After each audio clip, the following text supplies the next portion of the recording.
Une autre vérité sur Marie. Elle n'était pas parfaite. Marie n'était pas parfaite. Dieu n'est pas venu vers Marie parce que c'était la femme la plus sainte au monde. Archi faux. Elle n'était pas parfaite. Elle avait besoin de croire en Jésus et d'être baptisée car elle avait obtenu grâce. Savez-vous que Marie était baptisée? On n'a jamais pensé au baptême de Marie. Vous savez que Marie était baptisée? Non. La Bible dit ceci. Celui qui croira et qui sera baptisé sera... Ça s'appliquait même à Marie, vrai ou faux? Pas elle. Si Marie n'est pas baptisée, n'est pas sauvée, parce que dans l'église primitive, tout le monde devait être baptisé.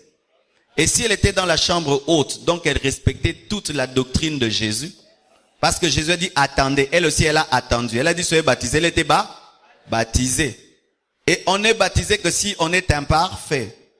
C'est seulement le baptême de Jésus-Christ qui était le baptême d'un homme parfait pour s'humilier. Mais tous les autres baptêmes, c'est le baptême des personnes imparfaites.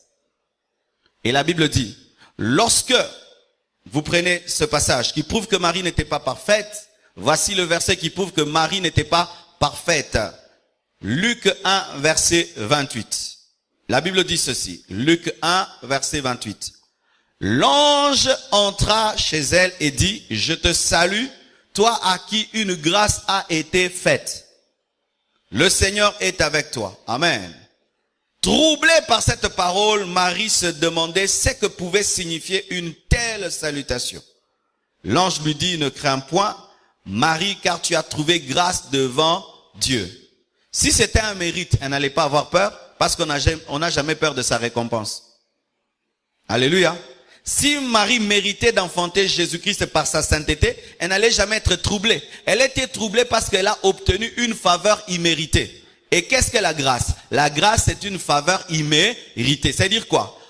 Voici comment on peut comprendre ce verset. L'ange entra chez elle et dit, je te salue toi, à qui une faveur imméritée a été faite. Marie n'a jamais mérité d'accoucher Jésus. Cela pouvait tomber sur n'importe quelle vierge qui était de la tribu de Lévi. Ah oui, amen, hein? Ce n'était pas qu'elle était spéciale plus que les autres. Dieu seulement lui a fait grâce comme il m'a fait grâce d'être pasteur. Amen. Est-ce que je suis spécial par rapport à vous? Dieu m'a fait grâce d'être pasteur. Comme il lui a fait grâce d'être la femme, le canal par lequel le Fils de Dieu va venir sur la terre. Autant on n'adore pas Moïse qui a trouvé grâce, autant on n'adore pas Marie parce qu'elle aussi, elle a trouvé grâce.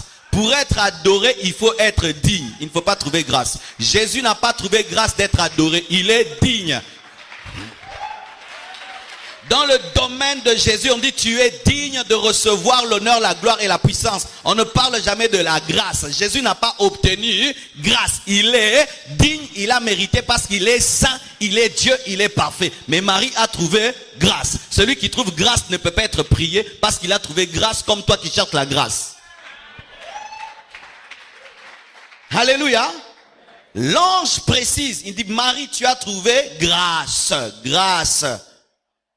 Mais maintenant, comment est-ce que nous enseigne? On dit, je vous salue Marie, pleine de grâce. Non, tu as trouvé grâce. Pleine de grâce, c'est-à-dire que tu es parfaite. Non, tu as trouvé grâce. Et comme elle trouve grâce, elle tremble, elle a peur. Comment ça va se passer? Tu sens qu'elle ne contrôle rien. Maintenant, quelqu'un qui ne contrôle rien, toi tu le pries tous les jours avec un chapelet. Il contrôle rien, elle contrôle rien. Elle n'a pas su contrôler, elle a eu peur. Il fallait que l'ange lui explique comment cela allait arriver. Il dit, l'ombre de Dieu sera sur toi, tu enfanteras. Maintenant, il y a des gens qui se promènent avec des chapelets. Donc, d'autres même, c'est terrible. Ils ont atteint un haut niveau de chapelet. C'est une bague chapelet. C'est-à-dire, il a une bague ici qui a des boules, il fait ça comme ça.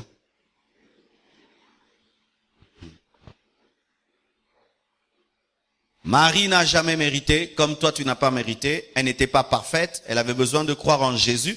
Car si Marie ne croyait pas en son propre fils, elle serait perdue. Oui. Si Marie ne croyait pas en Jésus, même si elle avait accouché Jésus, elle allait aller en enfer. Je répète. Si Marie n'avait pas cru en son propre fils, elle allait aller en enfer. Marie a été sauvée par sa grossesse. Alléluia. Si elle n'avait pas enfanté Jésus et qu'elle n'avait pas cru en Jésus, elle n'allait pas être sauvée.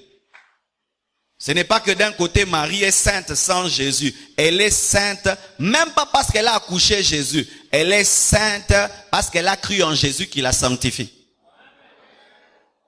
Marie, après avoir accouché Jésus-Christ, elle était toujours une pécheresse.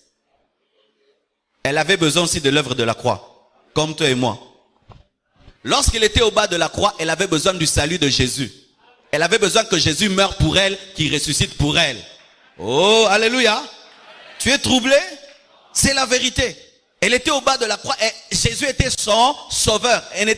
Jésus n'était pas seulement que son fils, c'était son sauveur, son Seigneur, son maître. Il fallait que Jésus-Christ meure pour ses péchés parce que même les vierges ont des péchés. N'est-ce pas les vierges? Vous avez des péchés, non?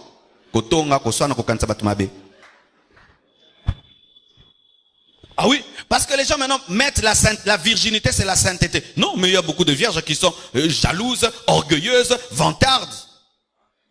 Maintenant, nous on dit comme elle est vierge, elle est parfaite. Mais est-ce que toutes les vierges sont parfaites? Il y a des vierges qui iront en enfer, n'est-ce pas? Mais oui, il y a des frères chastes qui iront en enfer, n'est-ce pas? So yokikan ozana chenga chenga. Dieu est venu balayer ta vie parce qu'il y a eu des restes qui sont restés là. Il balaye.